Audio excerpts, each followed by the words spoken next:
এ দুনিয়ার মুসলমান,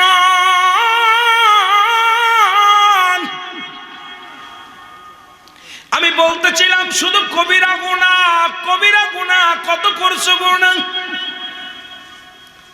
আল্লামা কুতুবী রাহমাতুল্লাহ বয়ান করে, দুনিয়ার মানুষ শোনো, যদি কোথাও জান্নাতের বাগানের সংবাদ শুনতে পাও, ওই বাগান ধরে যে ব্যক্তি কবরের ভয়ে, জাহান্নামের ভয়ে খাস তওবা করে আল্লাহ বলে ডাক দেয়, আল্লাহ আমি অপরাধী, আমি পাপী, আমি গুনাহগার, আমার আল্লাহ এই বান্দার দরিয়া দরিয়া গুনাহগুলো মাফ করে দেয়। জোরে বলেন মারহাবা। এ মুসলমান, তাহলে সুযোগ পাইলাম আজকে জান্নাতের বাগানের নিয়ত করে রওনা দেওয়ার কারণে সগীরা গুনাহ মাফ। জান্নাতের বাগানে বসে খাস তওবা করে আল্লাহর দরবারে দুটি হাত উঠায় কাঁদো, তোমার জীবনের কবিরা গুনাহগুলো মাফ। জান্নাতের বাগানে যত বসতে পারবো ততই লাভ, জান্নাতের বাগান ধরে যত কাঁদতে পারবো ততই লাভ। কারণ এই জীবন নয়, এমন একটা জীবন আসবে যে দেশে গেলে মানুষের বিচার হয়,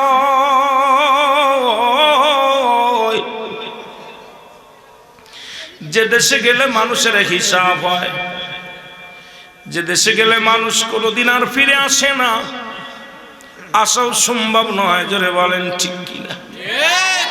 এ মুসলমান গভীর মনোযোগ, পৃথিবীর মধ্যে আসার একটা সিরিয়াল আছে যার কোনো সিরিয়াল নাই।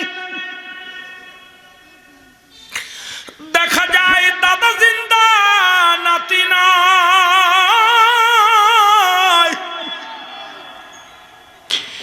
বাবা জিন্দা, সন্তান নাই, সন্তান জিন্দা, বাবা নাই। এই পৃথিবীর মধ্যে বাবার লাশ বহনকারী ব্যক্তি জানে বাবার লাশটা কত ভারী, সন্তানের লাশ কত ভারী একমাত্র ওই বাবাই জানে সন্তানের লাশ কত ভারী। কখন চলে যায় মানুষের মৃত্যু হয় দুইটা টাইমে, একটা হলো রাতের বেলা, একটা হলো দিনের বেলা।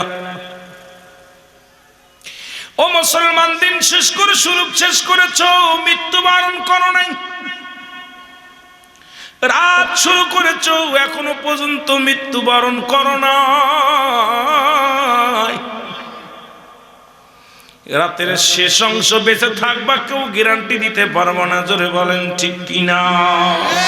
আজ না হয় কাল তুমি যাইবা কবরে, মরার পরে দেখবে চেয়ে গো তোমার ছবি রইল পরে, মরার পরে দেখবে চেয়ে গো তোমার ছবি রইল পরে, মরার পরে দেখবে চেয়ে। দাদু ভাই, কার জন্য এত কিছু করতেছে? দুনিয়ার জিন্দেগি কত মানুষকে ফাঁকি দিতেছেন, ঘুষ খাচ্ছেন, সুদ খাচ্ছেন, জিনা ব্যভিচার অন্যায় করতেছেন, কিচ্ছু আপনার নয়। আমার সাথে বলেন, মরার পরে দেখবে চেয়ে গো তোমার ছবি রইল, মরার পরে দেখবে চেয়ে গো তোমার ছবি রইল। এরে দাদাই গেছে, বাবাই গেছে, কেউ আইল না ফিরে, তোমার তো যাইতে হবে গো ভাই অন্ধকার কবরে, তোমার তো যাইতে হবে গো। বলেন, তোমার তো যাইতে হবে গো ভাই অন্ধকার কবরে, তোমার তো যাইতে হবে। কেউ বাঁচা সম্ভব না। এক নাম্বার মানুষের মরণ, বিপদ হলো এক নাম্বার মরণ, দুই নাম্বার বিপদ হলো কবর, তিন নাম্বার বিপদ হলো কিয়ামতের ময়দান। একটার পর একটা বিপদ। দুনিয়ার জিন্দেগি ঝামেলা, এই ঝামেলার জিন্দেগি ছেড়ে দাও। ও মুসলমান, এক নাম্বার বিপদ হলো মানুষের মরণ। এই মরণের পেয়ালা পান করতে হবে, এর মধ্যে কোনো সন্দেহ নাই। আর মৃত্যুর যন্ত্রণার কথা বলতে চাইয়া আল্লামা মুফতি আমজাদ আলী সাহেব একটা কিতাব লিখলেন, কিতাবের নাম বারে শরিয়াত। এই কিতাবের মধ্যে উনি লিখতে যেয়ে বললেন, দুনিয়ার মানুষ শোনো, যখন কোনো মানুষ সাধারণ মৃত্যুবরণ করে সবচেয়ে সহজ মৃত্যুটা হলো 70টা তাজা উটের গায়ের চামড়া জবাই না করিয়া উল্টো দিকে টান দিয়ে লবণ আর মরিচ লাগা দিলে যতটুক যন্ত্রণা হয় এর চাইতে 70 গুণ যন্ত্রণা হলো একটা সাধারণ মৃত্যু। এর চাইতে 70 গুণ বেশি হলো একটা সাধারণ মৃত্যু। এখন আমরা অনেকেই মরণকালে পায়খানা করে দিই, অনেকেই মরণকালে প্রস্রাব করে দিই, অনেকেই মরণকালে জিহ্বাটা বাইর হয়ে যায়, অনেকের মরণকালে চোখ দুটি বড় বড় হয়ে যায়। তাদের মৃত্যুটা কত কঠিন হয় গো আল্লাহ। পৃথিবীর মধ্যে যদি সহজ মৃত্যুটা এত কঠিন হয় রে,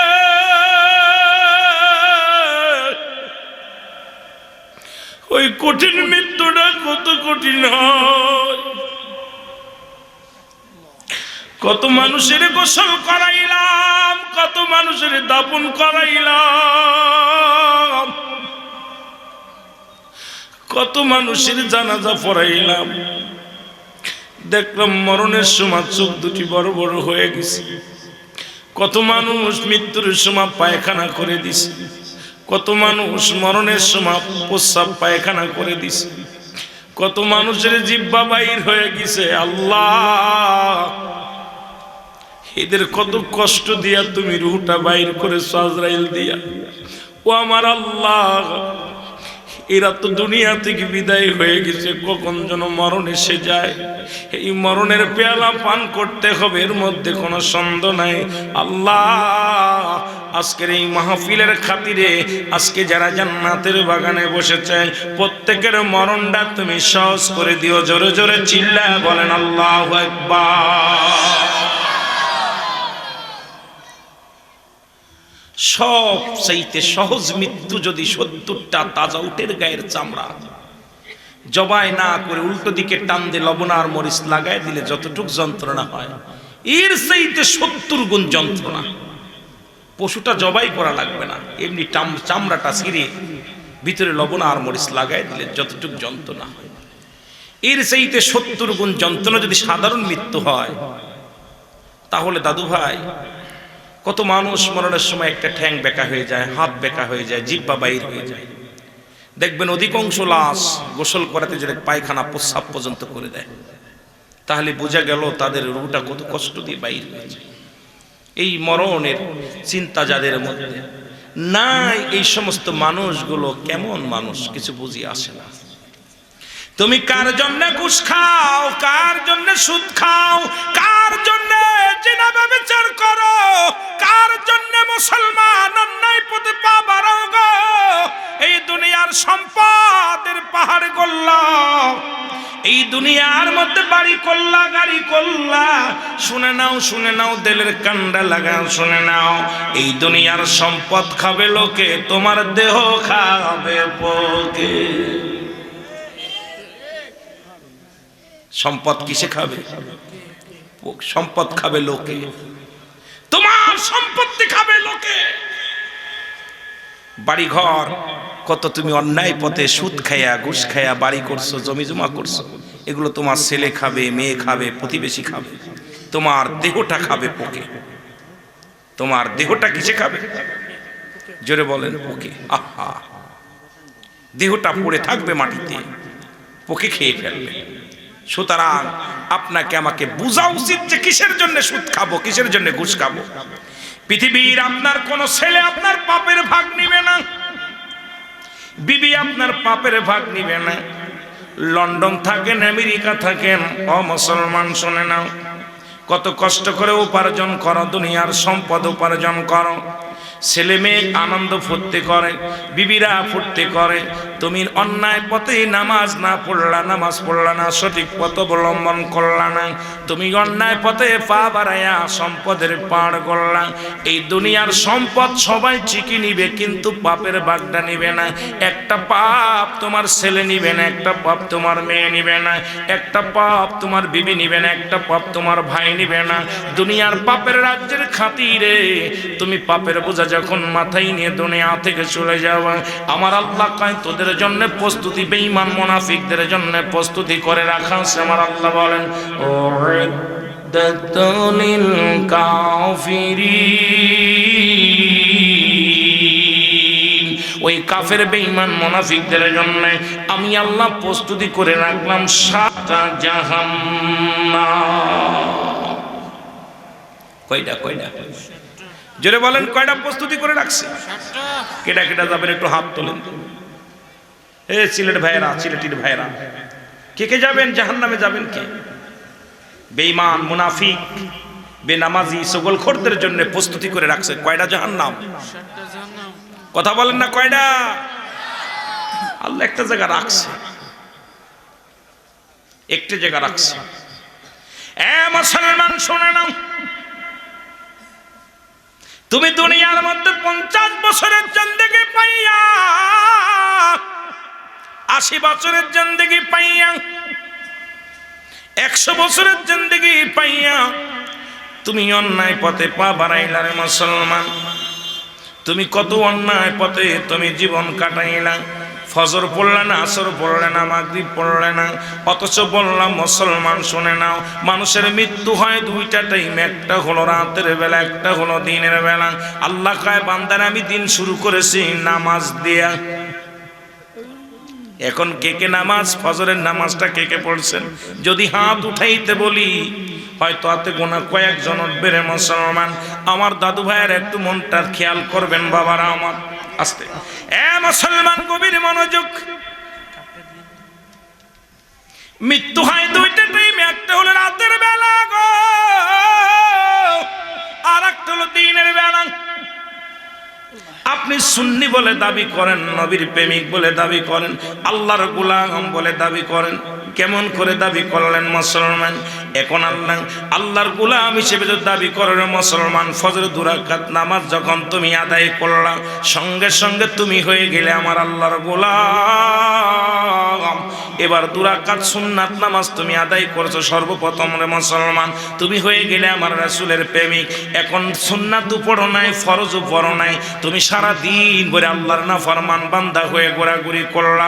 তুমি যদি ইন্তেকাল করো, আমার আল্লাহ আল্লাহ রাসূল তোমার জীবন জিম্বাদারে রাখবে না রে মুসলমান।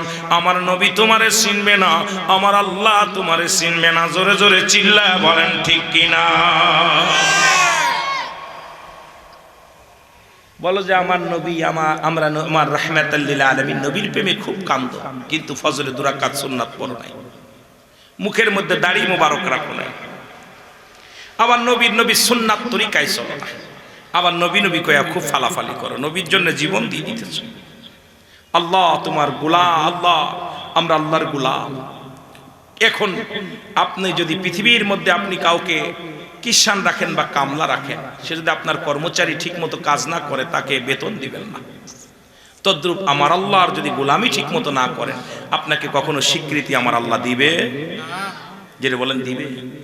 এ মুসলমান, দিনের বেলা তোমার মৃত্যু হয় না, রাতের বেলা হতে পারে গো। রাতের শুরু হলো মাগরিব, রাতের শুরু হলো মাগরিব, 3 রাকাত ফরজ নামাজ যখন আদায় করলা, সঙ্গে সঙ্গে তুমি হয়ে গেলে আমার আল্লাহর গোলাম। কার গোলাম? যারা বলেন কার গোলাম? আল্লাহর গোলাম। লজ্জা পাননি? কথা কর। এখন আল্লাহর গোলাম কইলে যদি লজ্জা পান, তার মাহফিলে বসার দরকার নাই। আমার আল্লাহর গোলাম হতে হলে এখন গোলামি করা লাগবে। যারা ফজর মাগরিবের নামাজ পড়েন নাই, আল্লাহর গোলাম হতে পারেন নাই, শয়তানের গোলামি করেছেন, কারণ নামাজটা ছেড়ে দিয়েছেন। শয়তান আপনাকে ধোঁকা দিছে, নামাজ থেকে ফিরাইয়া রাখছে, শয়তান জয় লাভ করেছে। আমার আল্লাহ বড় কষ্ট পাইছে বান্দার উপরে। ও মুসলমান শুনে নাও, এবার তুমি 2 রাকাত সুন্নাত নামাজ তুমি যখন আদায় করলো, সঙ্গে সঙ্গে তুমি হয়ে গেলে আমার নবীর প্রেমিক। এখন যারা সুন্নাত আদায় করেন নাই তারা নবীর প্রেমিক হতে পারেন নাই। মুখে মুখে বলেন ভালোবাসি ভালোবাসি ভালোবাসি, এই ভালোবাসার কোনো দাম নাই, কাজে পরিণত করতে হবে, কাজে কলমে দেখাইতে হবে। জোরে জোরে বলেন ঠিক কিনা? আল্লাহর নবী ডাক দিয়ে বলেন, সাহাবীরা রে, তোমরা কি আমার সাথে জান্নাতে যেতে চাও? কে কে আমার সাথে জান্নাতে যেতে চাও? সাহাবীরা বলে, ইয়া রাসূলুল্লাহ, ইয়া হাবিবাল্লাহ, আমরা আপনার হাত ধরে জান্নাতে যেতে চাই।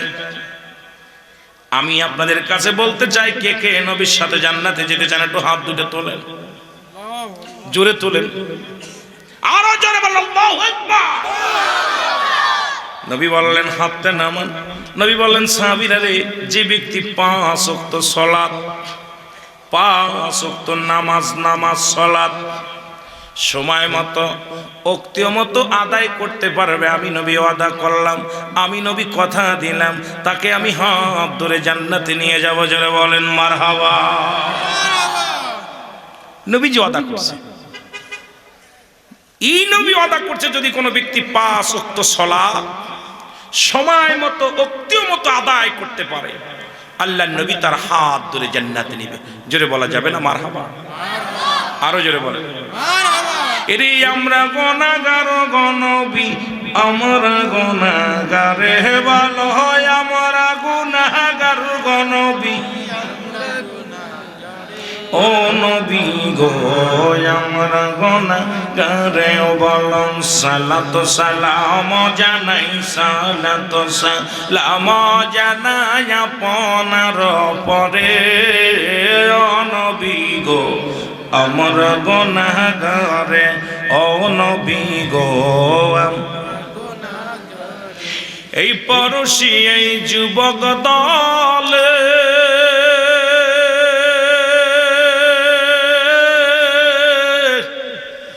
অনবিকাতি আপনার প্রেমের চলে গো,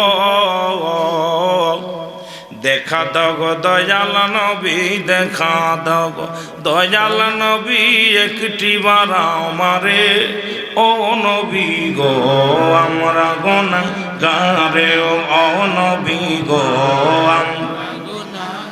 সালাত সালাম জানাই, সালাত সালাম জানাই আপনার পরে, ও নবী গো আমরা। এ দুনিয়ার মুসলমান,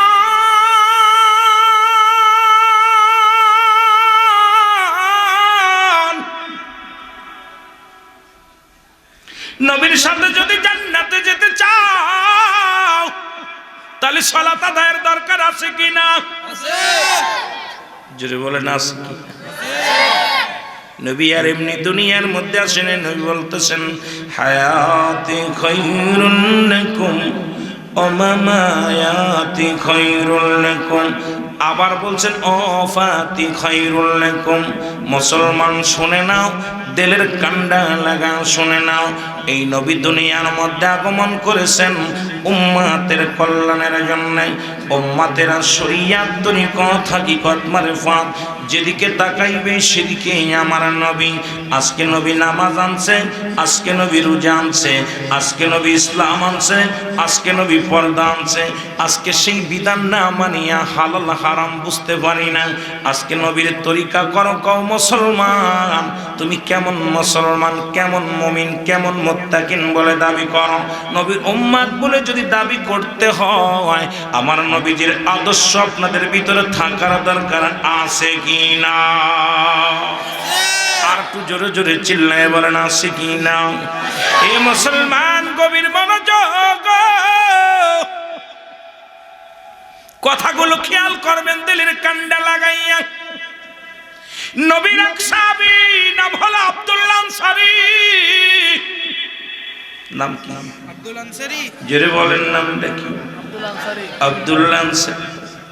রাসূলকে এত ভালোবাসতে এক ওয়াক্ত নামাজ নবীজির পিছ থেকে ছাড়ে নাই।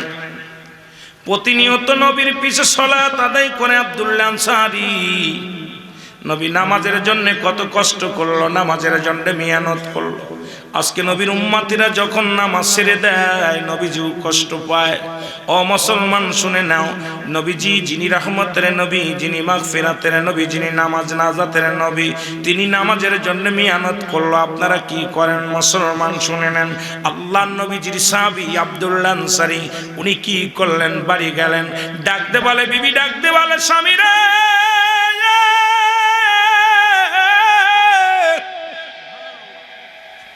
আল্লাহর নবী কি ওয়াজ করছে একটু আমারে জানায়া দিয়া যাও। আব্দুল্লাহ আনসারী বলে বিবি রে, ও আমার সিলেটবাসী বাবারা শোনো, আপনাদের যাদের বিবি আছে আজকে ওয়াজটা বাড়ি নিয়ে বলবেন, একটু বাড়ি নিয়ে যাবেন, ওয়াজটা এখানে রেখে যাবেন না, বাড়িতে নিয়ে যাবেন। আনসারী বলে নবী বিবি রে, আমার নবীজি বলছে কোন ব্যক্তি 5 ওয়াক্ত সালাত সময় মতো ওয়াক্তের মতো যদি আদায় করতে পারে আল্লাহর নবী নাকি তারে হাত ধরে জান্নাতে নিয়ে যাবে, সঙ্গে নিয়ে যাবে। বিবি চোখের পানি ছেড়ে ডাকতে বলে স্বামী,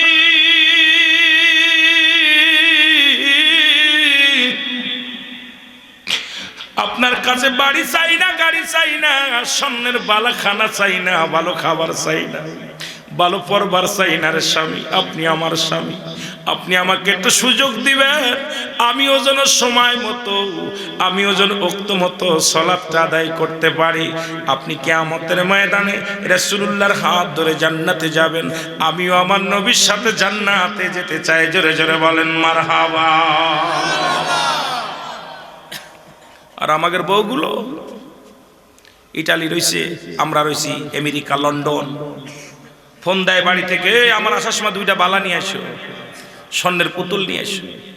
আহা, আমার জন্য রঙিন টিভি কেন, কালার টিভি এনে দাও, 22 ইঞ্চি টিভি, এরপরে লাগায় ফেস কি লাগায় দাও যেন, ওই যে আপনার ওই তার লাগানে কি যেন নেট চালায়, ওয়াইফাই, ওয়াইফাই এনে দাও। কিন্তু আমাদের বিবিগুলোকে একদিন দাবি করছে, স্বামী আমার জন্য একটা হিজাব নিয়ে আসো, আমার জন্য সুন্দর একটা জায়নামাজ নিয়ে আসো, আমার জন্য একটা তসবিহ নিয়ে আসো, আমার জন্য একটা নামাজের খাট নিয়ে আসো, আমি ওখানে বসে বসে ইবাদত করব। তুমি আমার জন্য কিচ্ছু দরকার নাই, তুমি আমার জন্য একটা বোরকা নিয়ে এসো, আমি নামাজ পড়বো, আমার জন্য একটা নামাজ শিক্ষার বইটা নিয়ে এসো, আমি যেটা ভুল ত্রুটি আছে এগুলো শিখে নিব, সূরা কিরাত গুলো শিখে নিব। আহা, দাবি করি শুধু এটা দাও, ওটা দাও, শাড়ি দাও, কাপড় দাও, বা আমার ঘরটা ঠিক করে দাও, আমাকে টিভি দাও, ছেলের জন্য ইংলিশ মিডিয়াতে পড়াও।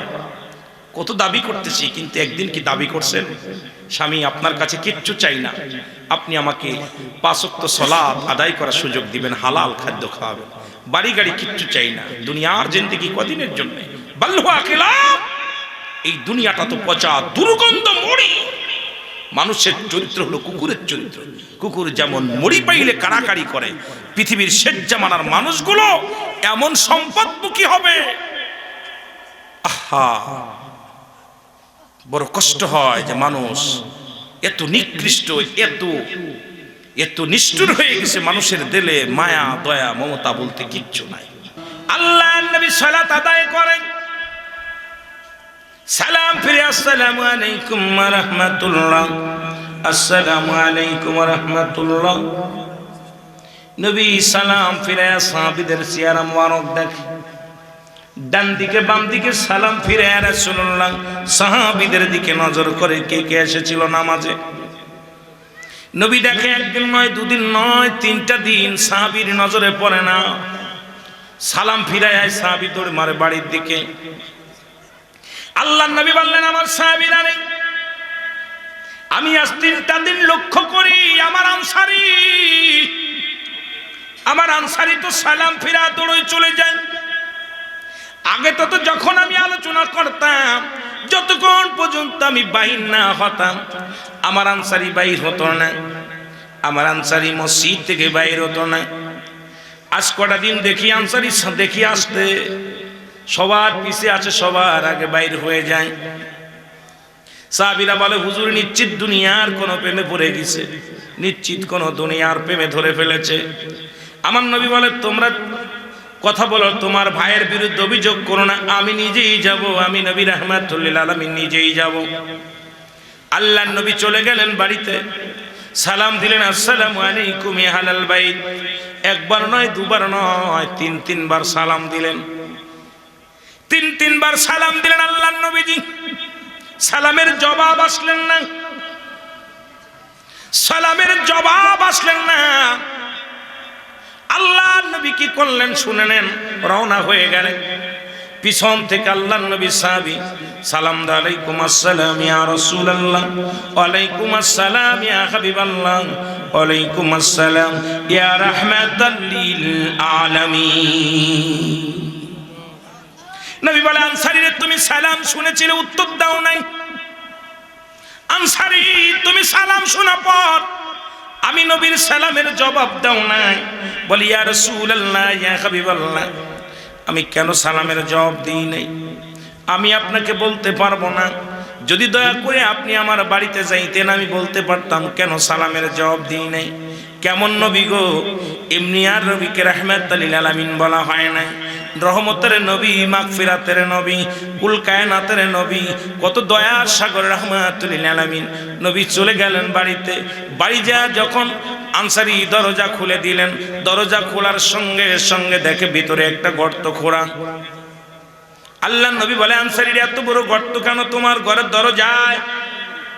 আনসারী বলে, ইয়া রাসূলুল্লাহ, ইয়া হাবিবাল্লাহ, এ আল্লাহর নবী, যখন আপনি আমাকে সালাম দিয়েছিলেন তখন আমি এই গর্তের মধ্যে উলঙ্গ অবস্থায় বসেছিলাম, কর্ণের মধ্যে কোনো কাপড় ছিল না, গায়ের মধ্যে কোনো কাপড় ছিল না।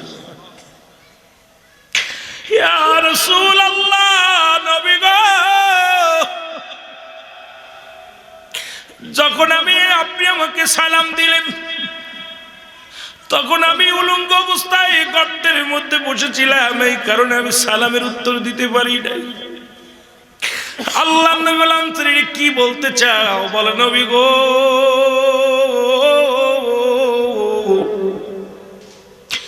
আমি এমন গরিবের গরিব, ইয়া রাসূলুল্লাহ, ইয়া হাবিবাল্লাহ, স্বামী স্ত্রী মিলে একখানা পোশাক, স্বামী স্ত্রী মিলে একখানা কাপড়, যখন আমি আপনার পিছে সালাত আদায় করতে যাই, আমার বিবি উলঙ্গ হয়ে বসে থাকে গর্তের মধ্যে। আবার আমি সালাত ফিরে আসি, নবী গো, নামাজ শেষ করে দৌড়ে আসি বাড়িতে। আমি গর্তের মধ্যে ঢুকে যাই, কাপড়খানা খুলে দিই, আমার বিবি কাপড় পরে নামাজের জন্য দাঁড়ায়া যায়। ইয়া রাসূলুল্লাহ, ইয়া হাবিবাল্লাহ, আপনি যখন আমারে সালাম দিয়েছিলেন তখন আমার বিবি নামাজের মধ্যে ছিল, আর আমি উলঙ্গ অবস্থায় ছিলাম, এই জন্য আমি সালামের জবাব নিতে পারি নাই। নবী গো, আপনি সেদিন যখন আলোচনা করেছিলেন যদি কোনো ব্যক্তি 5 ওয়াক্ত সালাত আদায় করে সময় মতো আদায় করে নিতে পারে জামাতের সঙ্গে বা সময় মতো, ওই ব্যক্তির হাত ধরে আপনি জান্নাতে নিবেন। আমার বিবি আমার কাছে দাবি করছে, স্বামী রে, আমি দুনিয়ার কিচ্ছু চাই না, ভালো কাপড় চাই না, টাকা চাই না, সম্পদ চাই না, গাড়ি চাই না, আমাকে একটু সুযোগ করে দিবেন, আমি যেন সময় মতো ওক্ত মতো সালাত আদায় করে নিতে পারি। হুজুর, এক কাপড়ে দুজন সালাত আদায় করি, এই জন্য আপনার পাশে সময় দিতে পারি না, আমি দৌড়ে আসি। আমার নবী চোখের পানিগুলো ছেড়ে বলে, আনসারী রে, আয় আয় আমার বুকের মধ্যে আয়। আনসারী রে, আমি কথা দিলাম,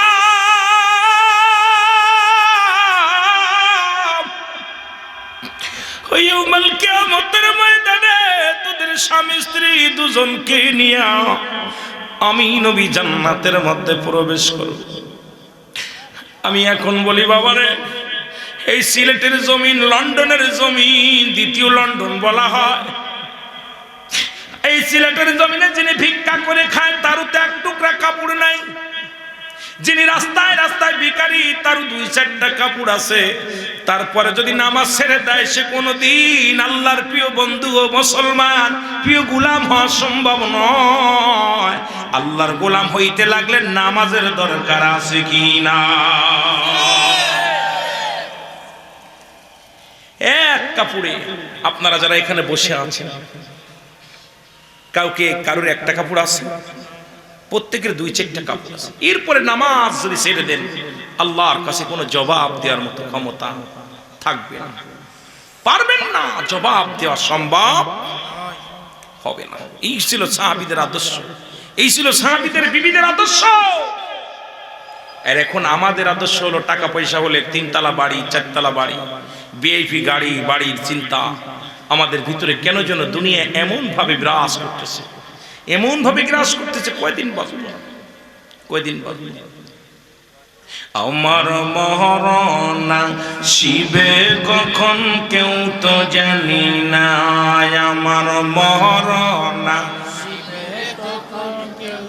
এই আমি চলে যাব, আমায় তোমরা ভুইলা যাইও না, আমি চলে যাব ভুইলা যাইও না, আমার মরনা শিবে কখন কেউ তো জানি না, আমার মরনা শিবে। টাকা পয়সা দালান কোটা জাগা করেছি, সব কিছু ফেলাইয়া যাদি একাই চলেছি রে, আমি সব কিছু ফেলাইয়া যাদি একাই চলেছি। আমি যাবার কালে ভেবে দেখি আমার কেহ নাই, আমি যাবার কালে ভেবে দেখি না, আমার মরনা শিবে।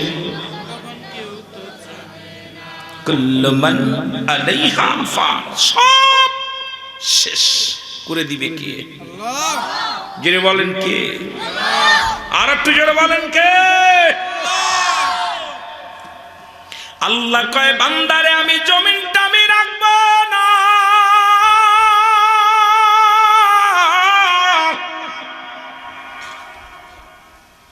এই জমিনের মধ্যে যত মাটি আছে সবগুলো পুড়ে তামা বানায় দিব, এই জমিনের মধ্যে যত পানি আছে সব পানিগুলো পুড়ে হবে ছাই, কিচ্ছু বলতে কিচ্ছু যেদিন থাকবে না সেদিন থাকবো শুধু আমি। তাহলে আপনার জীবন গড়তে হবে কার জন্যে? জোরে বলেন কার জন্যে? গোলামি করবেন কার? দাসত্ব করবেন কার? ভালোবাসবেন কারে? আরো জোরে বলেন কারে? আর একটু জোরে বলেন কারে? বাঁচবেন কার জন্যে? মরবেন কার জন্যে? জীবন করবেন কার জন্যে? আমার বাবারা একটু জোরে জোরে আওয়াজ দিয়ে কথা বলতে হবে। আল্লাহ কি কয়? ওই যে বললাম কুল্লু মান আলাইহা ফান, সব শেষ। আল্লাহ কয় বান্দারে যেদিন কিচ্ছু বলতে কিচ্ছু থাকবে না, পৃথিবীর মধ্যে 3 ভাগ পানি 1 ভাগ মাটি। এ মুসলমান, এই পানিগুলো পুড়ে হয়ে যাবে ছাই, জমিনের মাটিগুলো পুড়ে হয়ে যাবে তামা। যেদিন কিচ্ছু বলতে কিচ্ছু থাকবে না সেদিন থাকবে আমার আল্লাহ। আল্লাহ কয় বান্দারে সেদিন থাকবো আমি আমার নবীর ভালোবাসা নিয়া। ওমা আরসালনাকা ইল্লা রাহমাতাল লিল আলামিন। জোরে জোরে চিল্লায় বলেন মারহাবা। আল্লাহ হলো রব্বুল আলামিন, নবী হলো রাহমাতাল লিল আলামিন। আল্লাহ থাকবে নবীর প্রেম নিয়ে, আমরা দুনিয়ার প্রেম নয়, গোলামি করব আল্লাহর, প্রেম করব নবীর সনে। এই জীবন হবে সাকসেস, ধন্য হব মরণে, ধন্য হব কবরে, ধন্য হব হাসরের ময়দানে যদি আল্লাহ আল্লাহ রাসূলের প্রেমের মালা গলায় থাকে। জোরে বলেন ঠিক কিনা? অবস্থা খারাপ। আমাদের ভিতরে কি অবস্থা, নবী নবী কইয়া ফালাফালি করে নবীর সুন্নাত 30 বার প্রতি সপ্তাহে 3 বার শেষ হয়। গিয়ে বলেন ঠিক কিনা? যেদিকে তাকায় সেদিকে বিপদ, যেদিকে তাকায় সেদিকে গজব। কোন দিকে যাব? আমার ভাইরা, আমার বন্ধুরা, আমার এই জন্য আমি আপনাদেরকে বলে যাই, 1 নম্বর বিপদ হলো মানুষের মরণ। এই মরণের কথা বলতে যাইয়া একটা কথা বারবার আমার মনে পড়ে যায়। ও মুসলমান, পৃথিবীর মধ্যে 4 জন নবী এখনো জীবিত আছে। কয়জন? 4 জনের ভিতরে একজন হলো আপনাদের সিলেটের পাহাড়ের দায়িত্ব আছে। সিলেট অঞ্চলে বড় বড় পাহাড় হয়, এই পাহাড়ের দায়িত্বে একজন নবী আছে। নামটা জানা আসেনি? আপনাদের ভিতরে কেউ জানা আসেনি? কিডা? একজন নবী যিনি পাহাড়ের দায়িত্ব আছে, ওই পাহাড়গুলোর দেখা শোনার দায়িত্ব দিয়েছে আল্লাহ তাআলা। উনি এখনো মৃত্যুবরণ করে নাই। এই নবীটির নামটা জানা আসেনি? ইনার নাম হলো হযরত ইলিয়াস আলাইহিস সালাম। মারহাবা বলেন না? একটু জোরে বলা যাবে না? এই নবীজির নাম হলো হযরত ইলিয়াস আলাইহিস সালাম। উনার এখনো মৃত্যু হয় নাই। আর একজন আছে যিনি পানির দায়িত্ব আছে, খিজির আলাইহিস সালাম। আর একজন আছে যিনি হলো মুসলমান, শুনে নেন, যিনি এখনো জান্নাতের মধ্যে জীবিত অবস্থায় আছে, যার নাম হলো হযরত ইদ্রিস আলাইহিস সালাম। আর একজন নবী আসবে দুনিয়ার মধ্যে নবীর উম্মত হইয়া, আখির নবীর উম্মত আল্লাহ কবুল করেছে। সেই নবীর নামটা জানা আছে মনে হয় সবার? নামটা একটু জোরে বলেন, সেই নবীর নাম জানা আসেনি? নামটা কি? মারহাবা। এই তো বাচ্চারা মুখস্থ আছে, মুরব্বীরা কথা বলতেছে না। কথা বলে টাকা দেওয়া লাগবে, ঘুষ দেওয়া লাগে। নাম কি? ঈসা ইবনে মরিয়ম, ঈসা আলাইহিস সালাম। উনি আখিরি নবীর উম্মত হইয়া এই দুনিয়ার মধ্যে আগমন করেন। এই 4 জন নবী দুনিয়ার মধ্যে এখনো জিন্দা, এখনো তাদের মৃত্যু হয় নাই গো। আর একজন নবীর কথা কোন কোন কিতাবে বলে, নাম হলো হযরত জাকারিয়া আলাইহিস সালাম। তবে তার মৃত্যু কোন কোন কিতাবের মধ্যে পাইলাম তিনি মৃত্যুবরণ করেছেন। ওনার ছেলে মেয়ে হয় না, বয়স শেষ।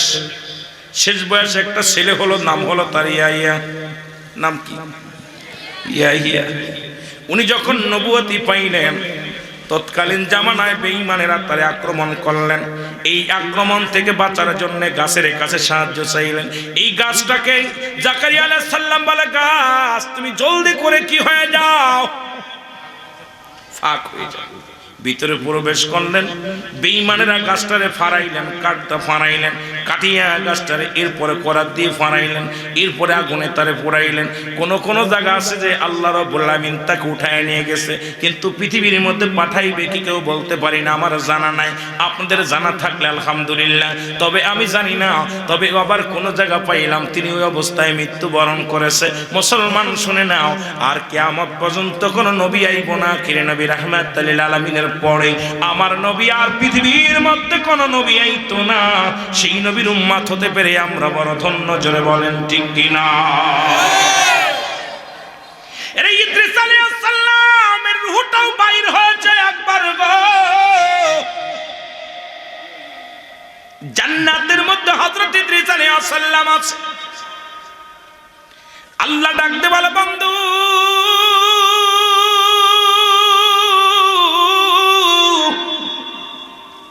তোমার দিনকাল কেমন যায়? ইদ্রিসকে খুব ভালো। তবে আমার মাওলা গো, তোমার আজরাইল মনে হয় আমার সঙ্গে ভালো ব্যবহার করে নাই, সুব্যবহার করে নাই। আল্লাহ কয়, ইদ্রিস রে কি বলতে চাও? বলে, আল্লাহ আমার রূহটা বাইর করেছে প্রচন্ড কষ্ট দিয়ে।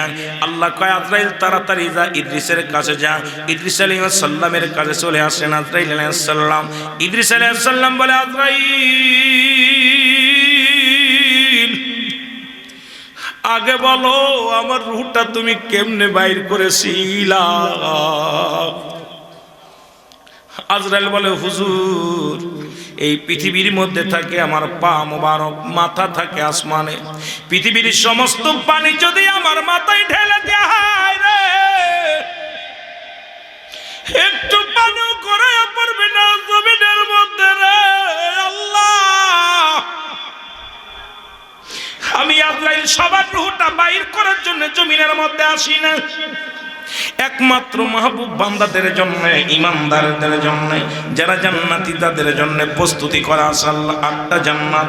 আমার আল্লাহ বলেন দাতুলিল মুমিনিন, মুমিন বান্দাদের জন্য, মুত্তাকিনদের জন্য একটা নয় দুটি নয় 8টা জান্নাত প্রস্তুতি করে রাখছে আল্লাহ। জোরে বলেন মারহাবা। এটা জোরে বলা যাবে না। আল্লাহু আকবার। ঠান্ডার ভিতরে ওযু করে কষ্ট করে নামাজ পড়তেছো, বেনিফিট আছে। হালাল খাচ্ছ, কষ্ট করতেছো, ইবাদত করতেছো, রাত জেগে জেগে তাহাজ্জুদ গুজারি করতেছো, আমার আল্লাহ তোমাদের জন্য প্রস্তুতি রাখছে 8টা জান্নাত। কয়টা কয়টা যাবেন কেডা কেডা? এখনো হাত পেতে দেরি হয়। আল্লাহ কবুল করো, জোরে বলেন আমিন। আল্লাহ তুমি দুনিয়াতে যত কষ্ট দাও, যত কষ্ট দাও, দুঃখ দাও, কষ্ট নাই, তুমি আমাদের ইন্তেকালের পরে তুমি নাজাত দিও। জোরে বলেন আমিন। আল্লাহ মৃত্যু যন্ত্রণা সহজ করে দিও। জোরে বলেন আমিন। আল্লাহ কবরের যন্ত্রণা সহজ করে দিও। ইয়াউমুল কিয়ামতের ময়দানে ডান হাতে আমলনামা দিয়ে দিও। আল্লাহ ওই কবরে সল জব আমাদের সহজ করে দিও। জোরে বলেন মারহাবা। আর একটু জোরে বলেন মারহাবা। এর সিলেট বাসে শুই না লাও গো,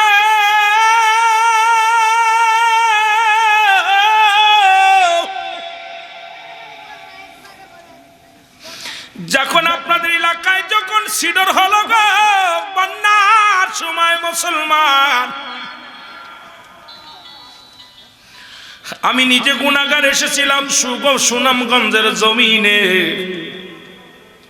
ও মুসলমান শুনে নাও, আমি এখন ওই কথা মনে পড়লে সহ্য করতে পারি না।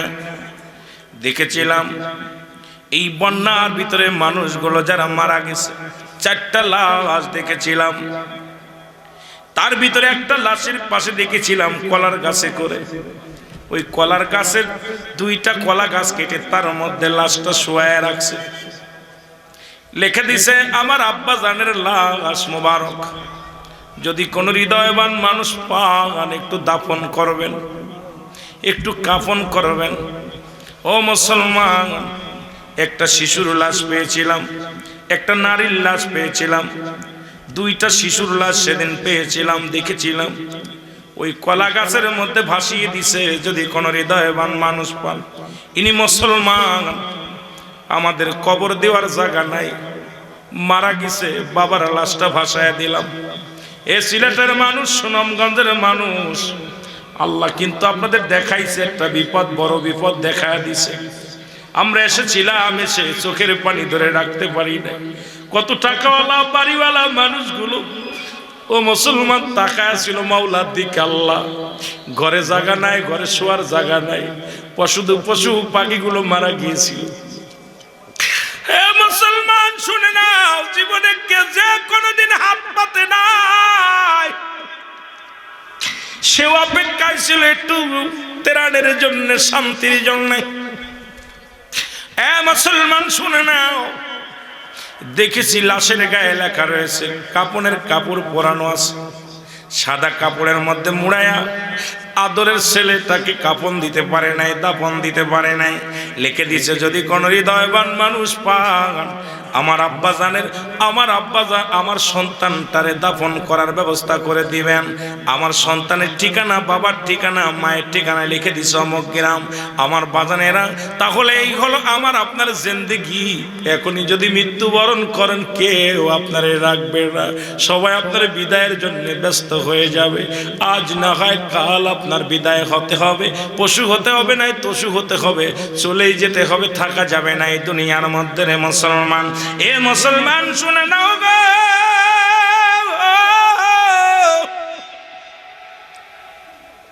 সুতরাং এই পৃথিবীর মাঝে চলে যেতে হবে। আল্লাহ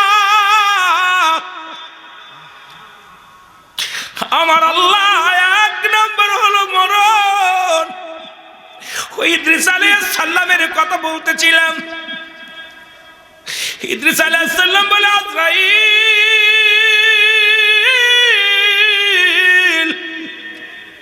আমার রূহটা তুমি কেমনে বাইর করেছো বলো। বলো হুজুর, মায়ের বুকে দুধ খাইতে খাইতে সন্তান যেমনি ঘুমায়া যায়, মায়ের বুকে দুধ খাইতে খাইতে সন্তান যেমনি ঘুমায়া যায়, তেমনি আপনার রূহটা কবজ করা হয়েছে। আপনাকে কোনো কষ্ট দিই নাই, আপনাকে এত আসানে মৃত্যু দিয়েছি, এত আসানে অন্য মানুষ পাবে না।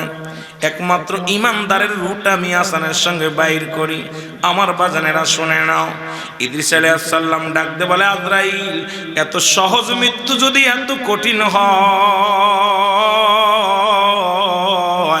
যারা মৃত্যুর সময় পায়খানা করে দেয়, যারা প্রস্রাব করে দেয়, মৃত্যুর সময় যারা এই দুনিয়ার মধ্যে জিহ্বা বাইর হয়ে যায়, যাদের এক টঙ্গ পড়ে যায়, কত মানুষের দেখেছি ঠ্যাংগুলো বেঁকা হয়ে গেছে, পাগুলো বেঁকা হয়ে গেছে, হাতগুলো বেঁকা হয়ে গেছে, সোজা করা যায় না, জিহ্বাটা বাইর হয়ে গেছে, ভিতরে ঢুকানো যায় না, চোখ দুটি বড় হয়ে গেছে, চোখ দুটি বন্ধ করা যায় না। ইমাম সাহেব হুজুর বারবার চেষ্টা করে চোখ দুটি বন্ধ করে দেওয়ার জন্য, কারণ ওই চোখ দুটি বন্ধ হয় নাই।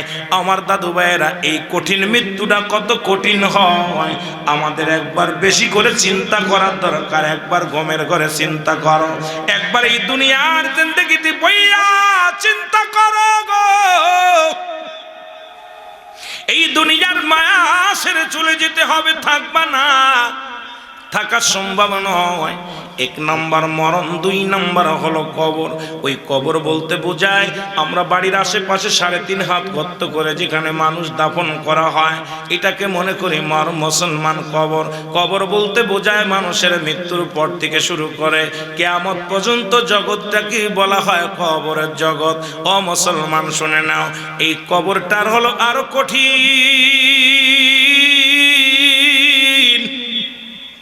ও বাজান, কবরটা হলো আরো ভয়াবহ অবস্থা গো।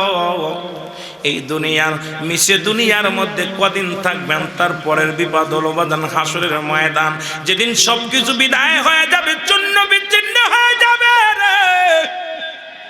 আমার আল্লাহ ডাকতে বলবে, আজরাইল, এই জমিন আসমানের জমিনের মধ্যে যা কিছু ছিল সব তো তুমি চূর্ণ বিচ্ছিন্ন করে দিছো, এখন আর কি আছে বলো। আজরাইল বলবে, আমার মালিক গো, আমরা 4 জন জিন্দা। আমি আজরাইল আলাইহিস সালাম, ইসরাফিল আলাইহিস সালাম, মিকাইল আলাইহিস সালাম, জিবরাইল আলাইহিস সালাম, আপনি আছেন জিন্দা। মাবুদ গো, 5 জন আমরা জিন্দা। বাবারে, অনেক আলোচনা শেষ করতে হবে, এই জন্য লম্বা আলোচনা করা যাচ্ছে না রে বাবা। এবার আমার আল্লাহ ডাকতে বলবে, আজরাইল যাও যাও, জিবরাইলের রূহটা বাইর করে নিয়ে আসো। তার আর প্রয়োজন নাই। জিবরাইলের কাছে যে সালাম দিবে, আজরাইল আসসালামু আলাইকুম ভাই জিবরিল, আপনার জানটা নেওয়ার জন্য আমার আল্লাহ হুকুম দিছে। জিবরিল আমিন কয়, একটু সুযোগ দাও আল্লাহর সঙ্গে কথা বলার। আল্লাহর সঙ্গে কথা বলবে জিবরিল আমিন, ডাকতে বলবে, মালিক